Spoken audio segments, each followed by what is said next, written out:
Welcome to Wielding Legacy. My name is Laura Payne-Stanley. This podcast is for high achievers, visionaries, creatives, coaches, and consultants. Because the key to unlocking your future lies in legacies. You see, I know you are here creating an impact in your industry. You are here building a legacy for you and your family. And it drives you and it occupies your mind. But through my work as a trusted advisor to extraordinary entrepreneurs, I know you aren't yet reaching your greatest potential in business, your performance, and potentially in relationships. I'm known with my clients for being their loudest cheerleader. I often believe in them even before they do so themselves, and yet you can't enroll me in your legacy limiting story. I'm your biggest empowering challenger as you create your ultimate legacy. This podcast is called Wielding Legacy, because the key to unlocking your future lies in legacies. Welcome, friends, to today's Wielding Legacy conversation. And I'm joined by a joyous human, a lady I've actually known for a very long time now, someone who bucks industry trends and has decided to take her business to the next level. And she decided to do this from the hospital bed after giving birth to a second child. The lovely luxury floral designer and the star of Billionaire Blooms, Paula Rooney. And I remember my first call, I was sat in the uni, I was in my fleece, in my wellies, I was tired, I'd been doing a night clear, and you said to me, why are you doing all of this? Why? And then, wasn't paying any wages, and I didn't really know how to. The one thing I didn't know how to is pass things on as well, trying to do everything myself. Today, Paula is sharing how she is living and building her legacy life right now, going from not even paying herself regularly to being the in-house floral designer at one of the most iconic luxury hotels in London, the Four Seasons 10 Trinity Square. And she's going to share with us just how she did it. Season 2 of Wielding Legacy, I've been inviting some of my very most favorite in really bad grammar people to this podcast because I get so excited about them. And today, the lady in question is absolutely one of those people. She's just, well, I don't need to tell you because you're going to learn about her during this episode when we have a delightful conversation all about legacy. So welcome to the podcast, Paula. Hi, Laura. Hi, thank you for having me. It's going to be I feel like it's going to be a cheeky conversation between you and me because it can be as well. So I'm just going to dive straight in with the question that I ask every guest on season 2. What does legacy mean to you? So legacy to me it's sort of where you've come from, and it's the journey of growth. Because I feel like, when I first started, I'm a different person now. I'm a different designer. I'm a different business person. You grow up as well. So I just think it's a little bit where you're going because you want your legacy to be bigger and bolder. But you've also got to remember it's nice to look back as well a little bit. Oh, I love that. Now, so obviously I know you very, very well. We've worked together for a very long time. But for the listeners who don't know your story, where did you start from and where are you now? So I started, so when I was sort of 18, I didn't really know what I wanted to do. I was creative, so I'd done a floristry course. Then I went to work I would travel around the world on 2 world cruises because I worked on a cruise liner. And on that cruise liner, luxury was, it was drummed into you and attention to detail. So I think that's why I work so well with the hotels now, because, working on a ship was a hotel. We moved down south, me and my husband, 13 years ago. And I thought, okay, I'll set my business up very small around having a family. My husband will work at the week and I'll go out of the weekend and do a wedding and it'll be all nice and, just around the kitchen table and all. And then it started off like that and then it grew quite fast. I got a big contract at a golf club, one of the most prestige in the country. And I think going to that golf club every morning, it elevated me every time I went in. All the trees were manicured and it was just so luxury, and they loved what we did, and I think that was what made me want to grow. And then I lived in a lovely village, and that elevated me. So the word elevate, we use it a lot, don't we? And you do as well. It's so important to be in places and be with people, and be around things that elevate you, because it's so important in business, I think. So then I got a small container, had a nice website, created an illusion that I was actually bigger than I was. And then I just kept doing quite bold moves. So if I realized quite quickly the clients I wanted to work with, so I thought, right, let's do a photo shoot. Let's spend the money. Let's be bold and spend that money that I haven't got, but let's invest. So I've done a big design, big photo shoot, and then we've done Brides the Show, and then it's sort of just a stepping stone from there, really. And then about 6.5 years ago, is it 6 years ago? 6.5 years ago, I met a lovely business coach and went on the journey with my business coach. And I remember my first call, I was sat in the uni, I was in my fleece, in my wellies, I was tired, I'd been doing a night clear, and you said to me, why are you doing all of this? Why? And then, wasn't paying any wages, and I didn't really know how to. The one thing I didn't know how to is pass things on as well, trying to do everything myself. So let me just catch up on that there, Paula, because I think when people see someone who's really successful, they don't necessarily always see the steps that it took to get successful, and also the journey. So I would just want to really highlight what Paula just said. Our first ever call was when you were still in the kind of shipping container. I remember you were not glam, there was no lippy, there was no hair done. It was you did look a little tired. I think I even called you out on what's going on. And you weren't even paying yourself regularly. You weren't treating your business like a business, were you? It was a side hustle. It was more than a hobby because you were doing the work for it, but it wasn't actually paying you as though it was a valid business like that, was it? It wasn't giving you the lifestyle that you love and adore, especially now. And it wasn't doing those things. And I think that's so critical for everyone to realize when they are judging their journey against somebody else's. You may never know all the steps of somebody else that you are comparing where you are to their highlight reel. And it can be demoralizing for some people because they see success now and go, oh, this person never did that. So if you are a creative, a floral designer, if you're anywhere in business right now and you are not paying yourself regularly, then that would be my first part of advice. And it does not matter actually the amount that you're paying yourself, but committing to yourself that your business is going to pay you, because I guarantee most entrepreneurs that I work with, they are doing the hours. The hours is not the problem. It's the money coming in for the hours. That actually it signifies to you and the universe, if you believe in the woo, that actually this is a business, and a business that's going to be sustainable for a long, long time. So I love that lesson there, Paula. And I think you taught me to love myself and pay myself the wages. And one of the big things that I use a lot is my business is, I have created a business to create a lifestyle, but the lifestyle then gets me more business. So I make sure I pay myself. And I also remember reading a blog from someone years ago, and they said their accountant said, always have nice shoes and bag. So I took that on board, and I always have nice shoes and bag. Because then but that's what my clients want to see now. So, but yeah, I was in my fleece and my wellies, no wages, no nails, no, I'm doing everything. And that was I felt why I did that is because I felt to grow, I had to keep every penny back in the business. And it wasn't, I needed to look after myself and value myself.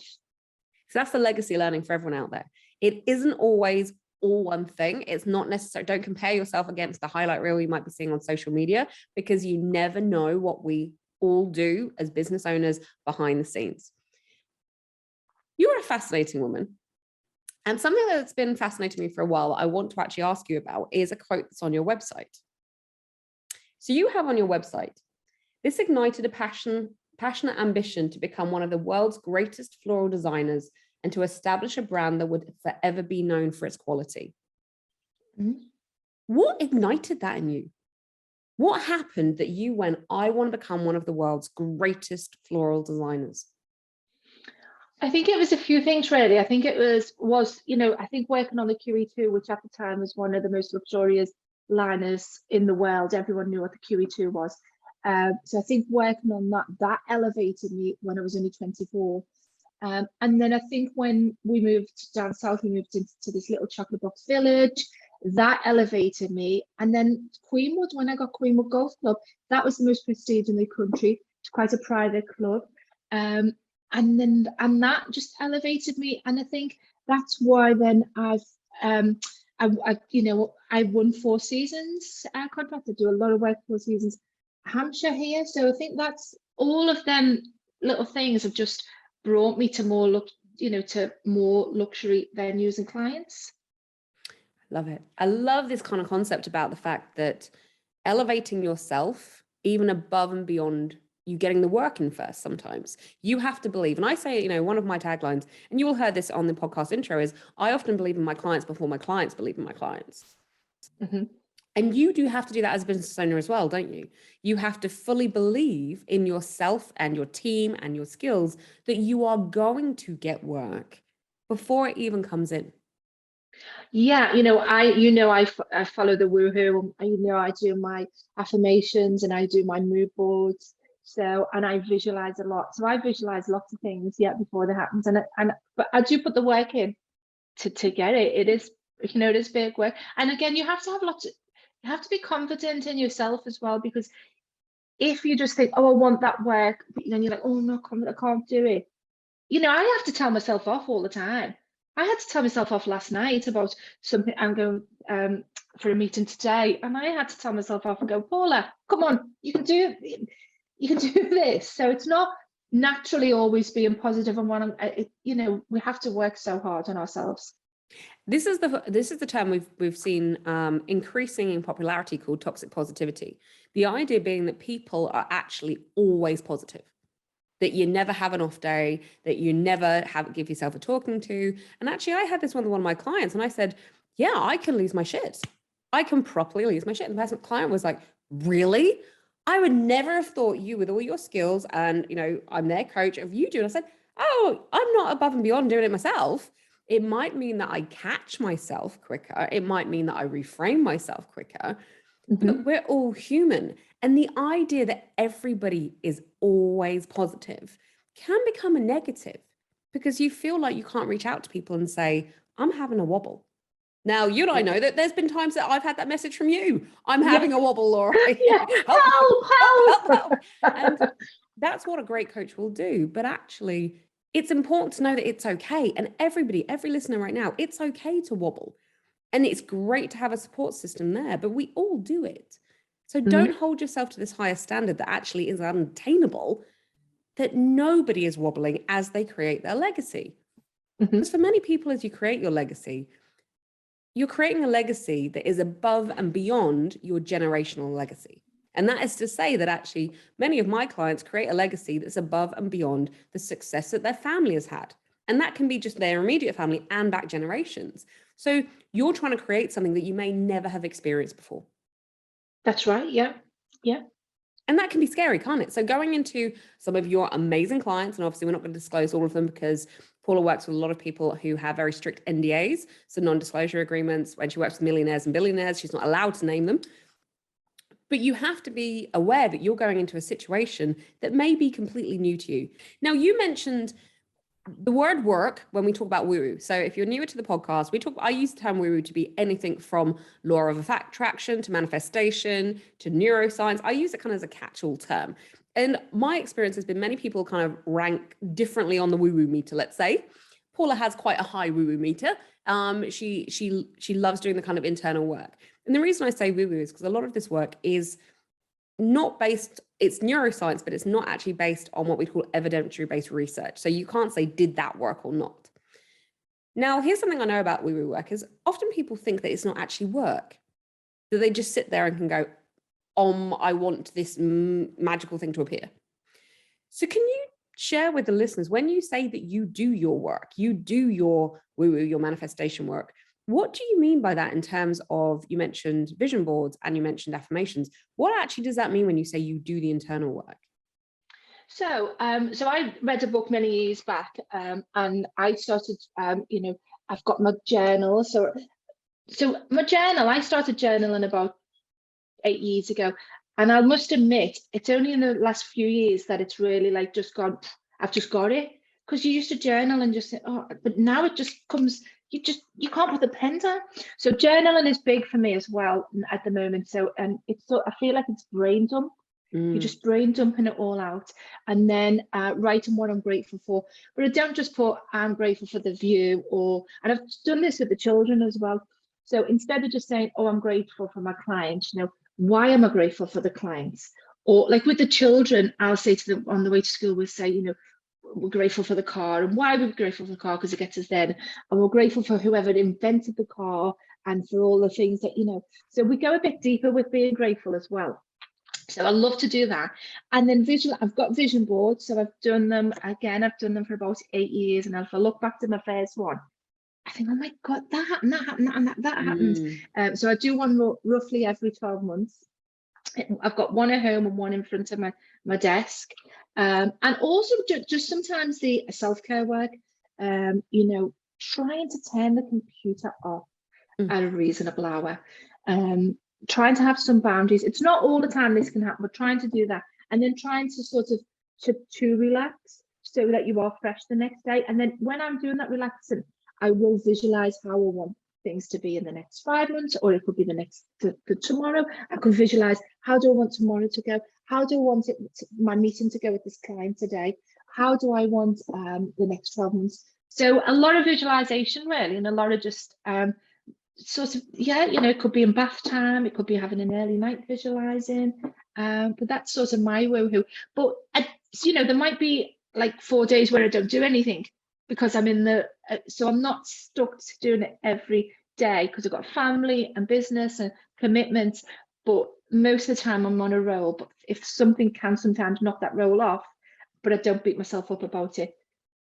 And that is the beautiful thing when people think about consistency. They often think that you have to do it every day. And therefore, if you stop it, and this can be whether we're talking about internal work, whether we're talking about exercise or fitness or showing up in your business or on social media, that they fall off as in they don't do it for one day. And then it's like hands in the air. It's completely pointless. I failed. Let's stop again. And there's this concept about the Monday start. And I've seen this with so many different disciplines that Monday will do it, yes. Tuesday, okay, good. Wednesday will start to wobble. Thursday, Friday, Saturday might. And then Thursday, Friday, it's like, oh, I'll start again on Monday. It's like, I'll start again on Monday. Monday's a great day for start for most people. But what happens, it gives them an excuse not to show up for the rest of that week. And what you're saying, Paula, is that consistency doesn't have to be every day. You're still being consistent with what life, what life's throwing at you and what's happening around life. But you're still being consistent to what you know that you need to turn up as the best boss lady that you can be in your business, don't you? Definitely. And I think manifesting, sometimes it's just putting it out there, just saying, I really need a new assistant, and, I really need a new team member. I want this team member, this is what I'm good at. I want this team member to be able to do this, this, this, and this. And then sometimes, something will put in front of you, you think, wow. And that's how magic it is and how easy it is. But you've also got to feel it as well. You can't just say, oh, I'm grateful for that water, but just not really feel it. You've got to feel it inside. I think that's what sometimes people forget to do.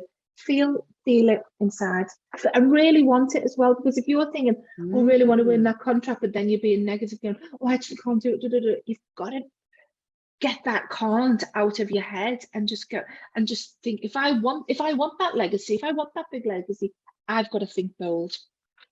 So I remember, and this is a great story for you to share with the listeners, how you manifested one of your team members. Yeah, so I think, was this the bus stop one? Yes, this was the team member you manifested at a bus stop. And by the way, even before Paula's going to tell you the rest of this story, listeners, when she told me this, I went, what were you doing at a bus stop? That was my first question. This is not normal. Paula's normal habitat at a bus stop. I was like, why were you at a bus stop? But tell them how you manifested an amazing team member. So I remember being at the bus stop, school bus stop. It was the school. We live in a village. It was the school bus stop. And then someone said, oh, you're really busy. I said, oh, yeah, I just can't keep on top of these emails. Really can't, and then I was at the beginning of my stage in business, and I didn't pay myself any wages. So couldn't even think of paying anyone else any wages. Even though the money was there, it was just a big fear of taking anyone on. So then a bit later on, someone phoned me and said, oh, you've got a job. I said, oh, I haven't got a job. I just said like, and this is what I need. And then she went, oh, well, I was a teacher, I've done this. I said, oh, come in then for a few days. And then she come in and then she stayed with us for about 4 or 5 years then. But I put it out there and I did have the fear, but the universe knew I needed it. And the universe knew, the universe see my vision board that I had, that I wanted. But I just had to get rid of that fear. And now I know how to control fear a little bit more. But then I didn't. I had fear that I didn't want to pay myself wages because that was fear. I was worried about taking a full-time person on because it was fear. And when she come, it was just like, and then you taught me to pass on to her. And that was it. We were away then, weren't we? And we can have an interesting relationship with fear. When people say become fearless, it's actually a misconception that you're trying to do something completely without fear. You've just told us, Paula, fear is beautiful. Actually, if you stop trying to avoid fear and embrace fear and learn how to use it and actually go, is fear, because fear is there because it keeps us safe. Ultimately, it tells us not to go down an alleyway that we don't feel safe about. It tells us all of these unconscious cues that we're not aware of.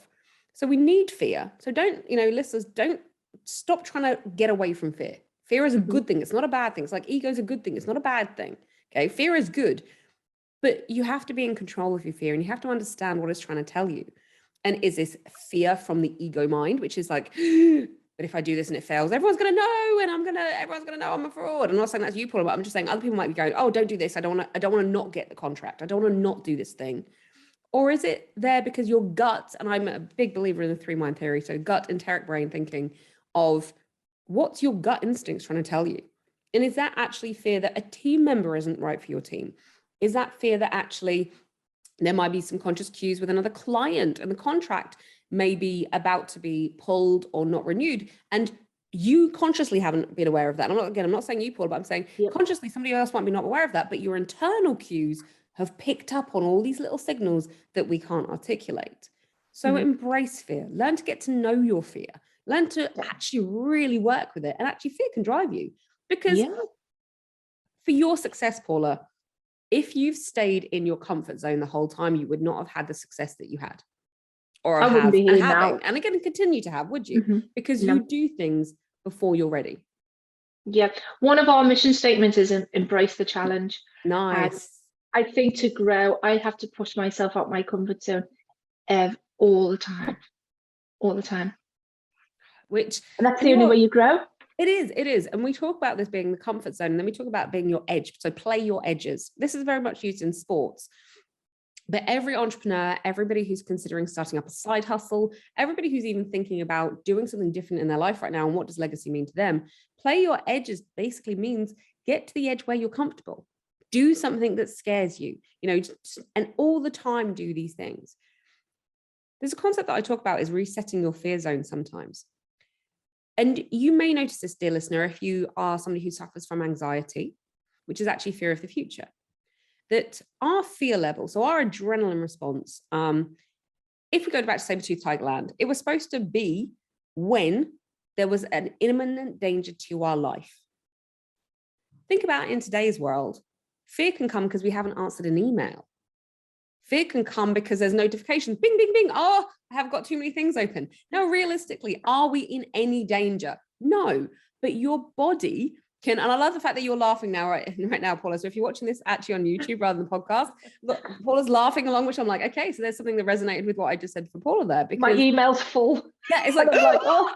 But your body is overreacting. Now, the problem is with that is this is where the term burnout comes from, because we are engaging our fear and our adrenal responses too much for things like email. And it shouldn't be happening. So if you are somebody who is playing your edges, but actually you don't have anything, you feel lack or burnout or exhausted all the time, you can do something called a fear-based response reset. Now, for mine, I'm not saying everyone listening, you don't have to do this. I jumped out of a plane. I went skydiving. Okay. And the reason that was such a scary thing for me, not because I love heights, is because I had a shoulder injury and I was once told I couldn't skydive without my arm falling out the socket. So I was just like, this would be a terrible thing to do. But that was a limiting belief that I'd then taken from a doctor, an expert. So I reset my fear. And the great thing, what happens when you reset your fear, the next time you go to do something like an email, you go, my email inbox is full. Who? No one died. No one's doing anything. Hopefully in an email, it's not that. Literally there's emails coming in. So dear listener, right now, if you're struggling and you're thinking that actually you're running too hot too often, then look at how can you reset your fear? How can you bring it down? There's other things that you will know from burnout. Actually, this is going to be my next question for you, Paula. How do we reset our parasympathetic nervous system? So what do you do to chill out is normally layman's language. People who know me know that I love going in float tanks. I love a float tank, completely resets your nervous system. Other things such as yoga, just being calm, forest walking is another one that I love doing. But what do you do? What do you do for somebody who enjoys challenges often then? How do you reset yourself? What's a Paula reset? I think sometimes a reset is to turn your phone off for the weekend. Okay. And totally just turn the phone, turn the laptop, turn everything off, and just work on myself. But for me, I do like to have a bath every night with the candles, with the music, and again, it's not every night, because some nights you do have to still you do have a design concept you have to get out, or there's a last minute thing. So but I try and turn everything off 7-8 o'clock, and then it's me time, and bath, candles, some spa music, and that's where I'll visualize then how I want the day to go, or how I want the week to go, or even the next 10 years or 20 years. It's just dreaming, it's daydreaming, isn't it? And I've always loved to daydream, but when I was a child, I didn't know daydreaming how magic it was. And listeners, if you are now thinking that you remember that school report when someone would said, if only they would work hard and stop daydreaming. Daydreaming is it's a ninja skill. It's such a powerful skill to have. And if you've ever been called a daydreamer, then well done. I think I say bravo, well done you, because being a daydreamer is actually so beautiful if we can land some of those dreams. So if we can bring them into reality. Mm-hmm. Now, one of the things you've been talking about, Paula, is actually you have undefined, let's say, you didn't sit down and go, right, what is my wind down routine? What is my routine every night? You kind of organically gone, actually, being in a bath, having candles, having music, it helps you. Would that be fair to say, do you think? Yes, definitely. A couple of years back, I gave up watching certain things on TV at certain times. So then that was like, oh, okay, that's my bath time.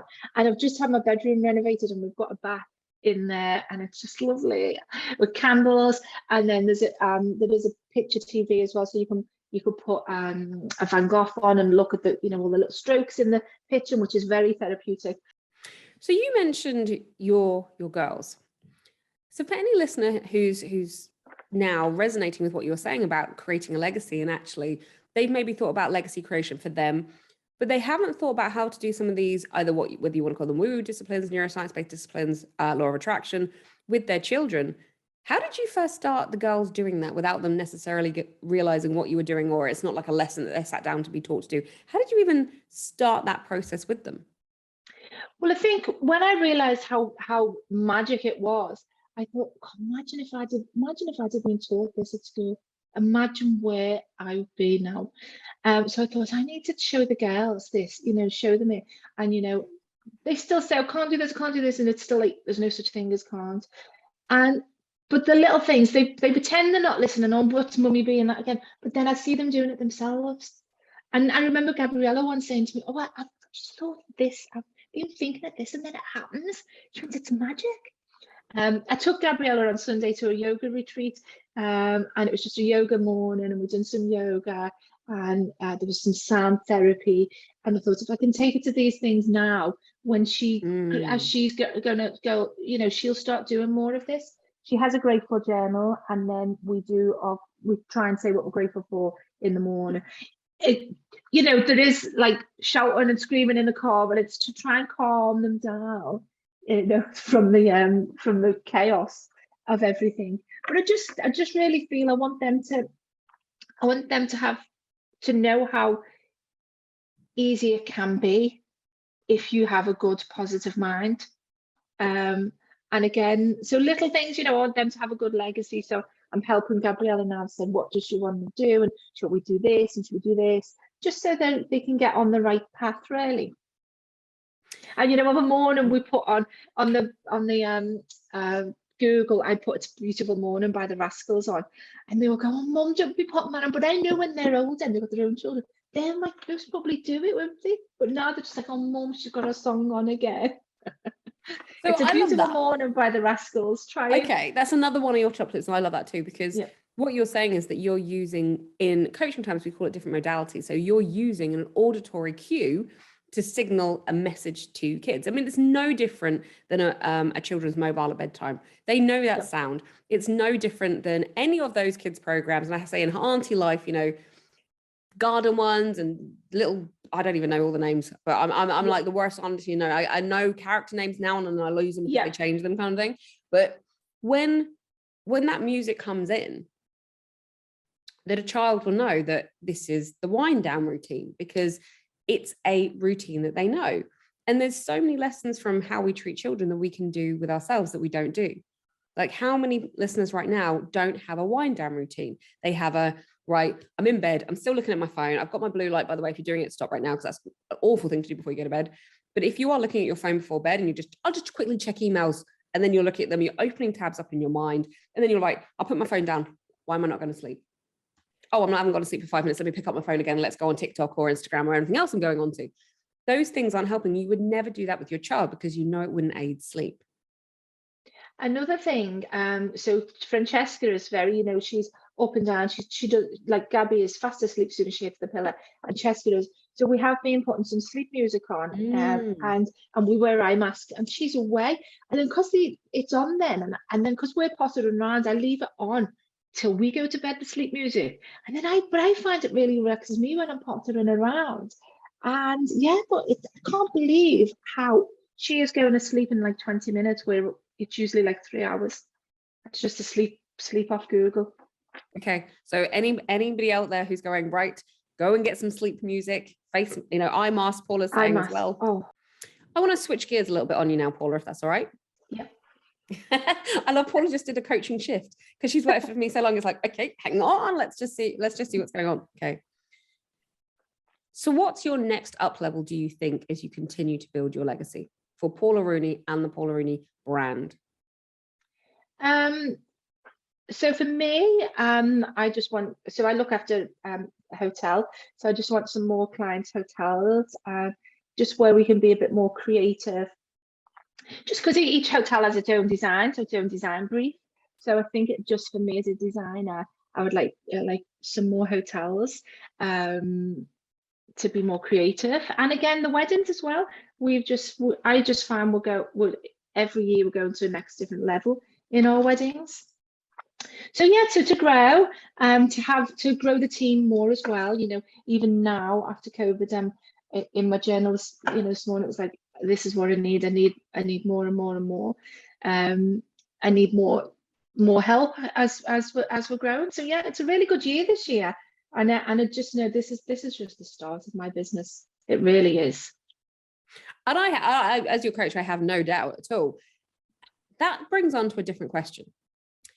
How have you broken the trend of so many, because I'm not going to say florists because you don't call yourself, you're a floral designer now, but how have you broken the trend of so many florists and actually run a very profitable business? Because if listeners who don't know, running anything in the flower-based business can be incredibly difficult to turn a substantial profit on, and one that's sustainable in the long term.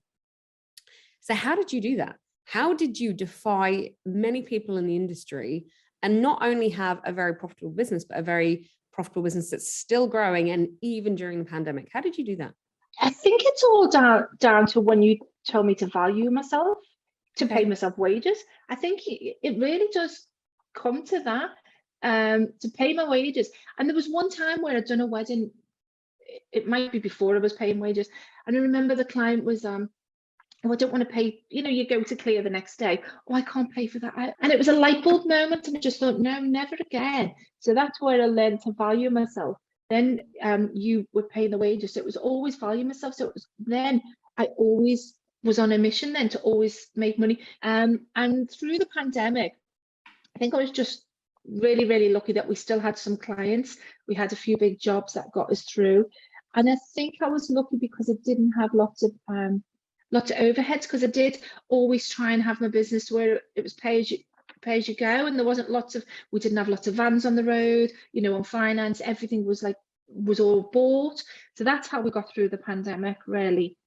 Okay, now, because we've worked together long enough, I'm about to challenge you something on the term lucky. There's a reason, dear listener, why lucky jars with me slightly, because it can be giving your power away.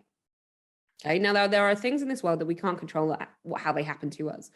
But when it comes to clients, do I believe, knowing you and your business and your model, that it's luck? No, I don't. So I'm going to call you right on that one, because I don't think it's anything to do with luck. I think that comes into customer service.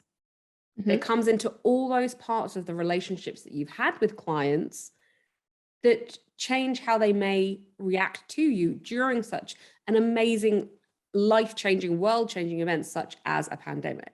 So I don't necessarily believe in that kind of luck, because I think you created those client relationships. How does that sit with you? Yeah, and actually through the pandemic, I just stayed positive all the way through. I didn't read any of the negative. Obviously, the news was on, but I just stayed positive with all my clients, and with everyone was like, "Oh, that's the end of the world," and I was like, "Just a bit of time off. It's going to make us better and stronger." After business wise, because it put everything into perspective, and it put things into perspective, things that I didn't want to do anymore, and things and where I wanted to take the business. So we stripped back quite a lot in different. We were going into a few different directions, and we stripped all them business directions away and just stuck to the ones that we love, and that we wanted to grow with. I was going to be stronger after it. Now, you just said something that I know you have a very good muscle in, which is the art of saying no. So you said no to parts of your business that didn't feel aligned anymore. You said no to parts of your business that maybe weren't as profitable as other parts of your business. And to this day, you still say no to jobs, wedding jobs, corporate jobs that some people in your industry would want them. They're the jobs that are on their vision boards. But for you, you are so in alignment that you have no problem saying no, do you? No, I keep saying no a lot to a lot now of things. Yeah, and even my team, I want to keep my team happy. We want to be creative. So the jobs that come along which were bread and butter, now we want to do less. It's not necessarily less work, but less jobs. But obviously the bigger budget, so they're more creative. So I think we're still doing the same work, but it's challenging us. And even the team are the same. They want a challenge. They don't want to come in and just make a one vase or a bouquet. They want a challenge where we've got to build this. How should we do this? Because that's the excitement. That's the excitement the job gives. So for anyone listening right now who's going, I can't imagine getting to a place in my business when I can say no, that actually the price becomes the no, or we say no because it's just not in alignment, whereas other people in the industry would love that and not take every job. How did it feel when you said your first no, and how have you strengthened that muscle over the years? Oh, it feels so good. It feels so good. And we're saying no a lot all the time now. It just felt like I valued myself again as well. Because sometimes when you're saying yes to every little job, sometimes you don't actually want the job, so you're not valuing yourself. So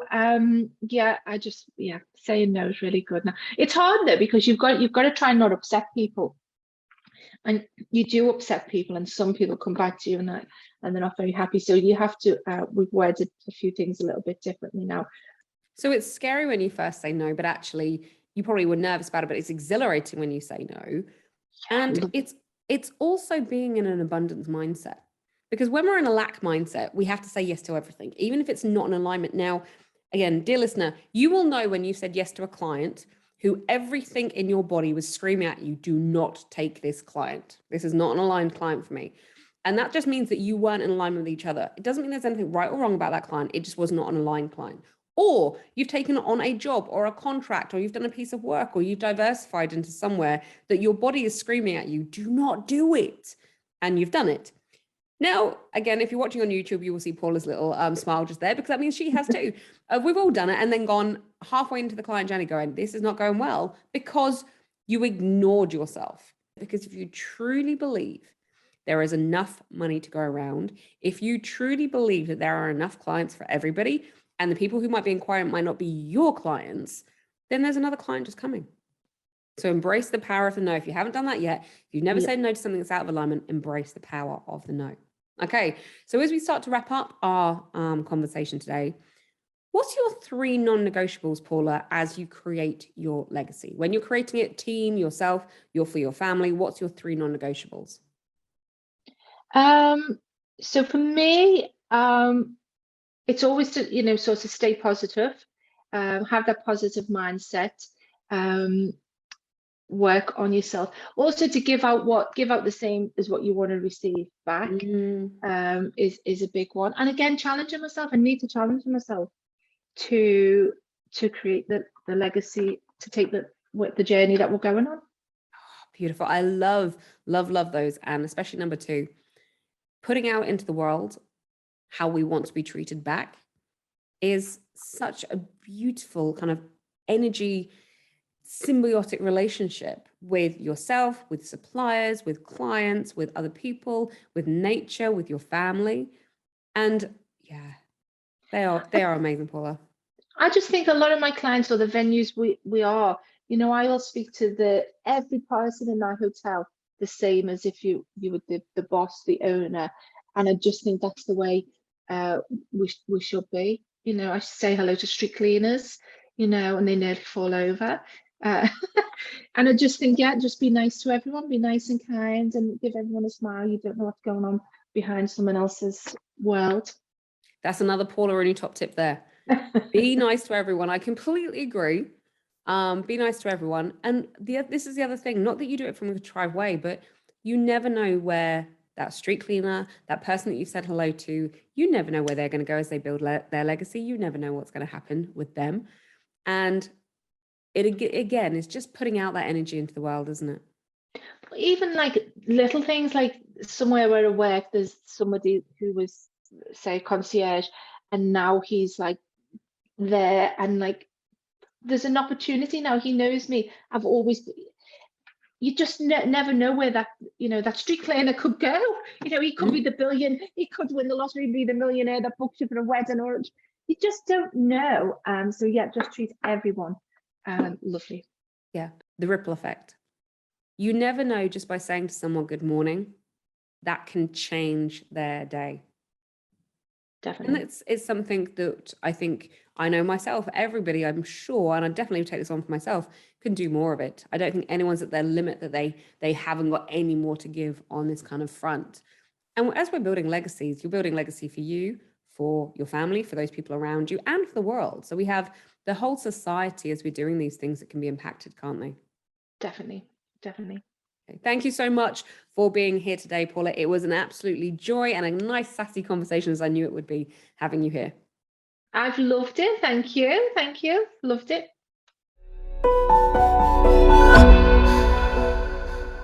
It has been said that with a big enough lever, you can move the world. I've spent my life figuring out how to use that lever to move my own world. And in doing so, I help extraordinary entrepreneurs do exactly the same for themselves. So I want to offer you a perspective on what gives you the greatest leverage in your life to create wealth, health, and happiness. It's called legacy. And the lever to your legacy is within your reach. If you'd love to know more about this, go to laurapaynestanley.com/legacy.